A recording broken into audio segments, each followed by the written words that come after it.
আজ আমি চাইনিজ খাবারের টেস্ট নিতে কিন্তু চলে এসেছি সুন্দর একটা রেস্টুরেন্টে, যেটা কিন্তু সদ্য ওপেন হয়েছে, 8 মাসই হয়েছে।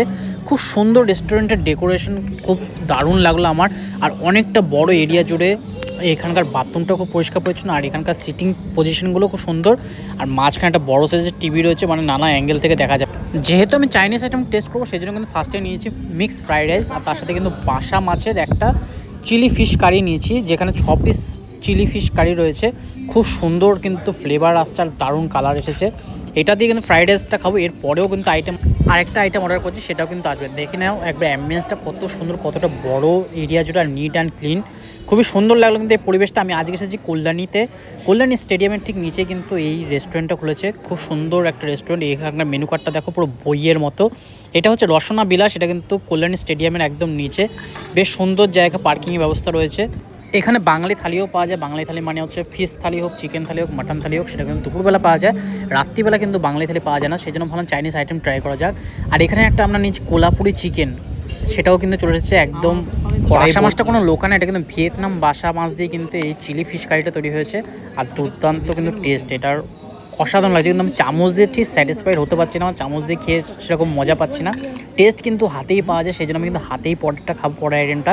এটা জাস্ট একটু চামচ দিয়ে খেয়ে দেখছি, দুর্দান্ত। আমার কিন্তু মিক্সড ফ্রাইড রাইসটা অসাধারণ লাগলো, মানে এত কিছু দিয়ে, এত রকম, মানে চিংড়ি রয়েছে, চিকেন রয়েছে, ডিম রয়েছে, নানা রকম ভেজিটেবল দিয়ে কিন্তু তৈরি। তবে ম্যাক্সিমাম রেস্টুরেন্টে কিন্তু ফ্রাইড রাইসটা এরকমভাবে তৈরি করা হয়। খালি আমি একটা রেস্টুরেন্টে দেখি যেখানে কিন্তু মাটনের একদম ছোটো ছোটো কিউব দেয়, সেটা ফ্রাইড রাইসের মধ্যে দুর্দান্ত লাগে কিন্তু। তবে এই যা ফ্রাইড রাইস বানিয়েছি, এটা কিন্তু দুজনের জন্য এনাফ। আমরা কিন্তু দুজন শেয়ার করে খাচ্ছি। সেটা বাসা মাছের চিলি ফিশ কারি আর ফ্রাইড রাইস দুটোই শেয়ার করে খাবো। আর কোলাপুরি যে চিকেন কষাটা নিয়েছে, সেটা কিন্তু দুজনে শেয়ার করে খাবো। কোলাপুরি চিকেন কষা তো 6 পিস রয়েছে, আর এই যেটা দেখতে পাচ্ছ বাসা মাছ দিয়ে করা, এটা কিন্তু 6 পিস রয়েছে। 3টা আইটেম নিয়েছি। আমার কিন্তু এই মাছের আইটেমটা কিন্তু দুর্দান্ত লাগলো। চিলি ফিশ কারিটা হেভি সুন্দর, মানে খুব সফট, একদম হাত দিয়ে সেই নেমেই পড়লাম। চামচ দিয়ে খেতে ভালো লাগছে না, সেই জন্য খুব সুন্দর বড় একটা ফ্যামিলি রেস্টুরেন্ট। আমার মানে এর আগে কখনো দেখিনি, আজকে আসলাম তাই ভাবলাম ডিনারটা এখানে সেরে নেওয়া যাক। আর সেরে কিন্তু খুব স্যাটিসফাইড হলাম, দারুণ দুর্দান্ত খাওয়া দাওয়ার। তবে আমি এখানেও একদিন আসবো কিন্তু এই দুপুরবেলা খাওয়া দাওয়া করতে, সেটা কিন্তু বাঙালি থালি, যেটা আমার ফেভারিট বাঙালি থালি খেতে আসবো। যাই হোক, কোলাপুরি চিকেনটা তোমাদেরকে এবার দেখে দিই। কালারটা দেখো কি টেম্পটিং কালার, মানে একদম গাঢ় কিন্তু লাল রঙের এরকম চিকেন কারি। 6 পিস চিকেন রয়েছে এখানে, 3টে করে আমরা শেয়ার করে নেবো। ও আমাকে জাস্ট সার্ভ করে দিচ্ছে। আমার ইচ্ছে ছিল মাটনের কোনো আইটেম খাবো, কিন্তু কালকে মাটনের আইটেম বাড়িতেই খেয়েছি, সেই জন্য কিন্তু আর এখানে এসে খেলাম না। এখানে চিকেনের আইটেম দিয়ে ট্রাই করে দেখলাম। তবে এরপরে আমি যখন আসবো এখানে কিন্তু বাঙালি থালি মাটন দিয়ে অবশ্যই ট্রাই করে দেখবো, তোমাদের সাথে শেয়ার করবো এখানকার কোয়ালিটি কীরকম।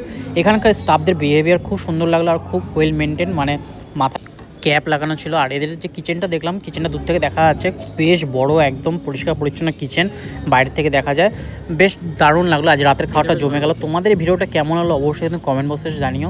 আর যারা এই রেস্টুরেন্টে আগে যাওনি, তাদের কিন্তু অবশ্যই শেয়ার করে সবাইকে জানিয়ে দাও। আর এই লোকেশনে এসে একবার ভিজিট করে দেখো, দারুণ লাগবে। কাপল হোক বা ফ্যামিলি হোক, সবাই মিলে কিন্তু এখানে আরামসে খাওয়া দাওয়া করতে পারে। আমার তো বেশ ভালো লাগলো। আমরা এসেছি রাতে 10:30টার সময়, তাও ওপেন ছিল। অনেক রাত অবধি খাওয়া দাওয়া করলাম। অনেক বাইরে মেঘের গর্জন হচ্ছে, হয়তো বৃষ্টি আসবে, সেই জন্য কিন্তু খাওয়া দাওয়াটা সেরে নিলাম। এবার কিন্তু এখান থেকে বাড়ির পথে রওনা দেবো।